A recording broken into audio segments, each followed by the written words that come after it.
If there's one God Hand member that we can withstand and even tolerate to a certain extent, it's Conrad. That is, of course, until he decides to rise up out of a sea of tortured faces like an evil louse man whose design gives Butterball a run for his money. Then things change. The baby-faced embodiment of the prayer hands emoji is perhaps the most enigmatic member of the God Hand, and that includes Void.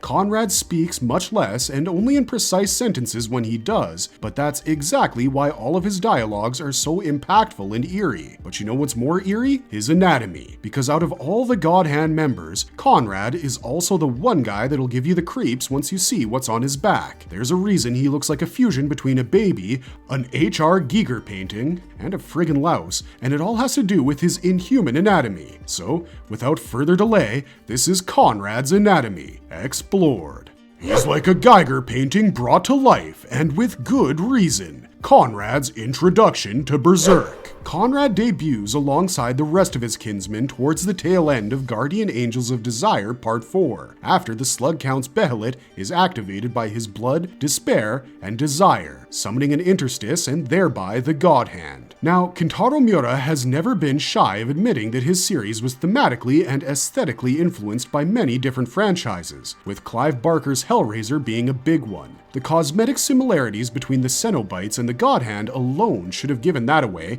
let alone the lament configuration that is a Behelit. But here's the interesting thing. Conrad might look like Butterball, but his design inspiration actually comes from an entirely different artist's work, H.R. Giger. You guys might only know of him thanks to his Oscar-winning work in Ridley Scott's Alien series, but Giger was actually quite a prolific artist in his own right, and had pioneered a style of visual arts that can only be termed as biomechanical. Giger would often combine flesh and metal and create surrealist imageries out of it that would unsettle you more than amaze you, though they certainly did both. The particular inspiration behind Conrad's character is a series of paintings Giger called landscapes, and the one we're talking about in particular here is Landscape 18. The theme for these landscape pieces was overpopulation, and Giger wanted to express just how dangerous this problem can become for the world if left unchecked. For instance, Landscape 20 shows a bunch of male sex organs entering a bunch of female sex organs, but only one of them is wearing protection,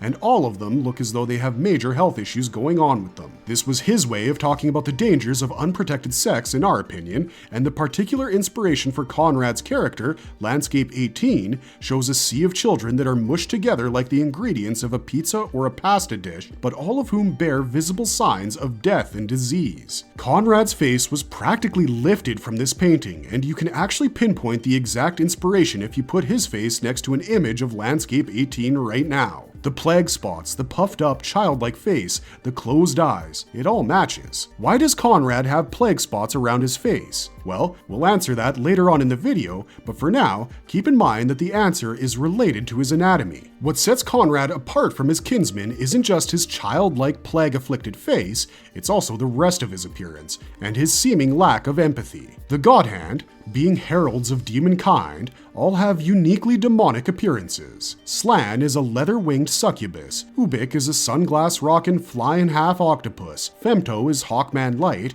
and Void is basically what Krang wanted his enemies to perceive him as, mainly because they're both known for their exposed brains. But Conrad's demonic appearance is far more unsettling than the tortured face of Void or the razor-sharp talons on Femto's hands and feet, especially if insects give you the ick. His plague-ridden baby face never opens up its damn eyes, his hands are near constantly clasped in a praying position, and on his back is a disgusting shell from which flesh-like tendrils extend, giving him the appearance of a half-man, half-louse. Insects are some of the biggest carriers of disease in the known world, and Conrad's appearance isn't just for show, as you'll see later on in this video. And yet, his semi-insectoid appearance isn't the creepiest part of his anatomy, it's his eerie laugh. When the Slug Count begs the God Hand to take out Guts as an enemy of demon kind, all of them laugh at the preposterous proposition, but Conrad's is the most unsettling of them all. There's just something so disconcerting about watching what might have essentially been a child in his previous human life, now shrugging off any kind of life form that wasn't on his own level as a God Hand. But speaking of his human life,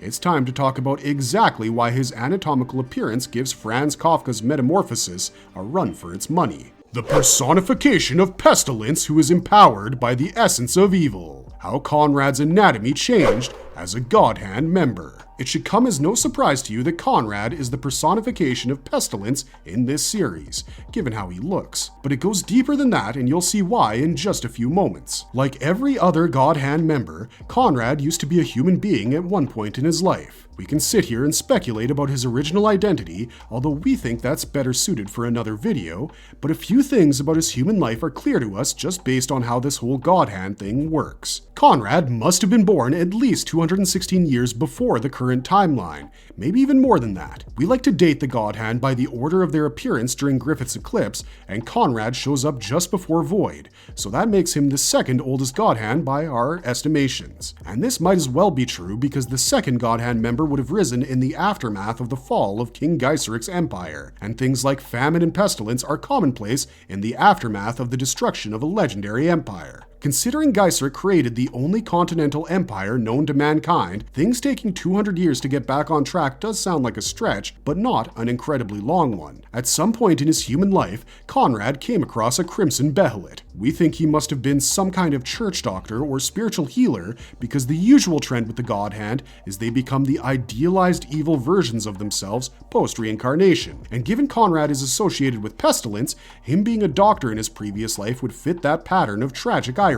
At some point in his life, Conrad reached a point of such despair that all he desired was an escape from his mortal shell. It's possible he was tortured for his service or something to a similar effect, given the two God Hand members whose identities we do know to an extent were both tortured before their ascension. Once he reached that point, he activated his Crimson Behelit using his own blood as a medium, which opened a fissure in his heart and summoned whatever version of the God Hand existed at his time. If our calculations are correct, it must have just been Void, but it's possible that it was Void and Ubik. Slan doesn't figure into things because besides Griffith, she's the only one that feels like a new addition to the roster. Her obsession with turning Guts into a demon is impractical, because as Conrad himself points out, the boy is not ordained by the laws of causality, and thus cannot be one of them. But speaking of Conrad spitting causal knowledge, let's get back on course with the changes in his very anatomy that took place upon him meeting the God Hand, because it's clear that he went through with their offer of joining their ranks in exchange for a massive blood sacrifice. Otherwise, we wouldn't know about him today, would we? Once he committed himself to demon kind, we imagine things played out pretty similarly to how they did with Griffith. The God Hand altar closed around Conrad as Void marked his offerings with the brand of sacrifice. Offerings plural,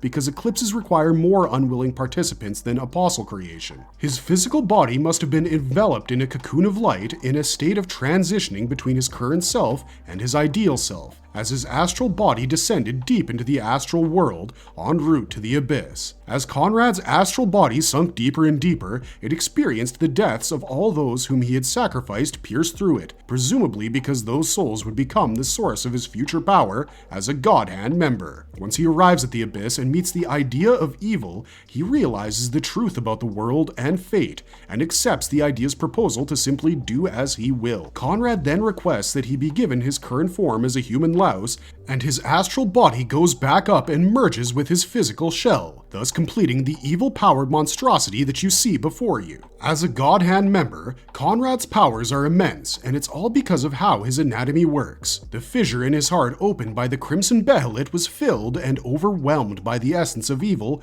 once Conrad accepted his fate. Because of that, he went from being a physical human being with a body of flesh to a massive body of thought that exists within the deepest layers of the astral world. Conrad could no longer exist in the human world until certain conditions were met, but in the astral world, he was one of the strongest beings to ever emerge.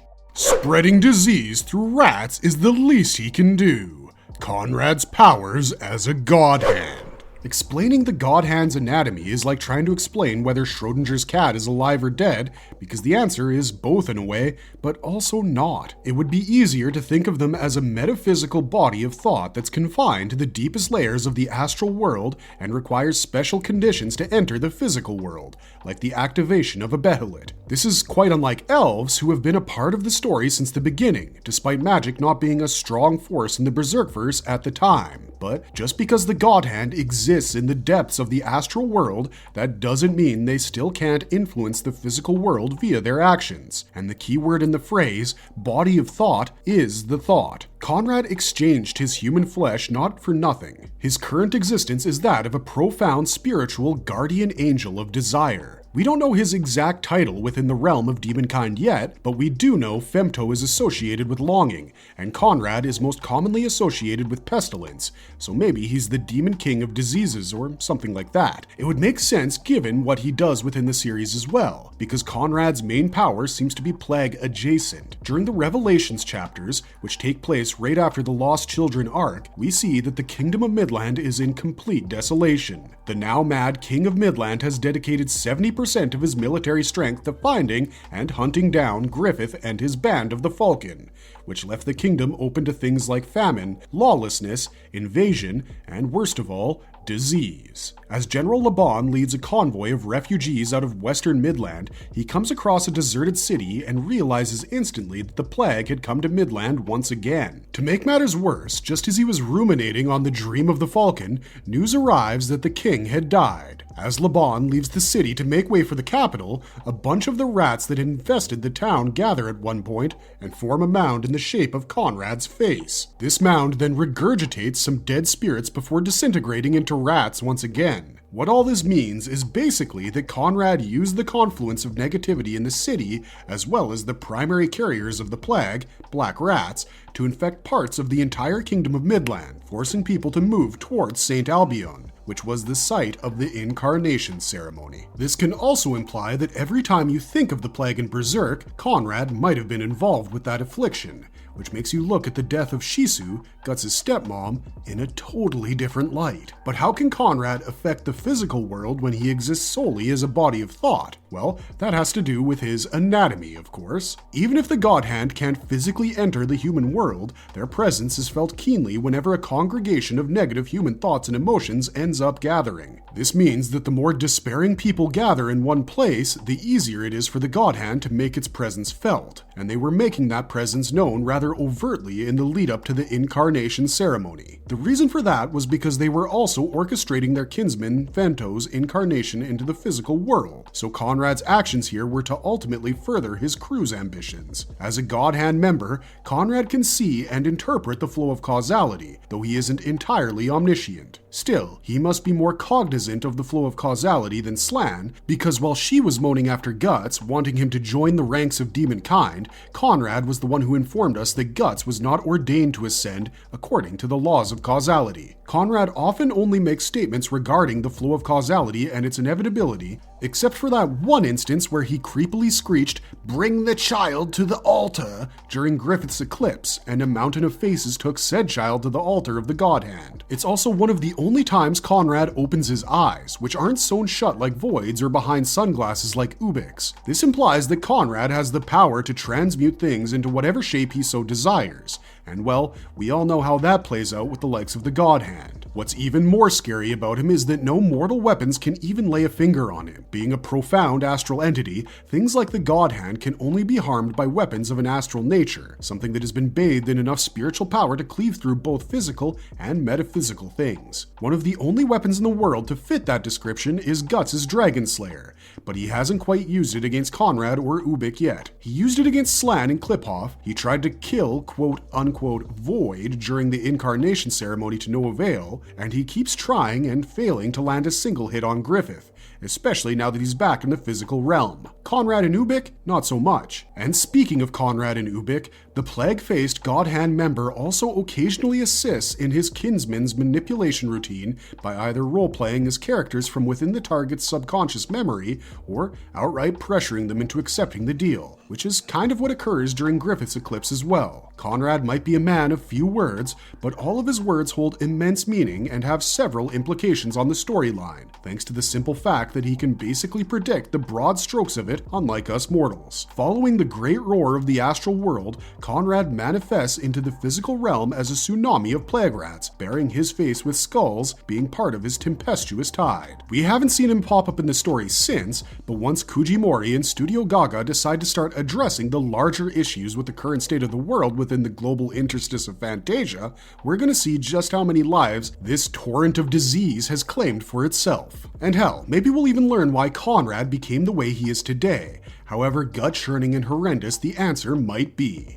Marvelous verdict! But as for this video, that's about all the information we have for you regarding Conrad's specific anatomy. There are other elements of it as well, like the fact that Conrad is a God Hand member and that gives him a natural and instinctual superiority over apostles, whom the God Hand treat like inconsequential servants and can command through sheer physiology itself. But these are things that are well known about the God Hand, and we wanted to hone in on the disturbing, disconcerting, downright terrifying abomination that is Conrad to the fullest. He's one of our personal favorite God Hand members precisely because he mostly lurks in the background, and that aura of mystery is something that is stuck with him to this day. And besides, you're telling us that the ability to cause literal population-wiping plagues is less impressive than the fact that he can command a few demon spawns that are bound to his service on an existential level? We say no, but you're welcome to debate us in the comments section down below, which is also where we'd love to hear your opinions on the guy. If you appreciate content like this, we'd appreciate it if you'd like the video, hit the subscribe button, and share it with a fellow struggler like you. But as we said a moment ago, that's all we have for you guys today, so have a good one, we'll see you next time, and until then, keep on struggling, strugglers.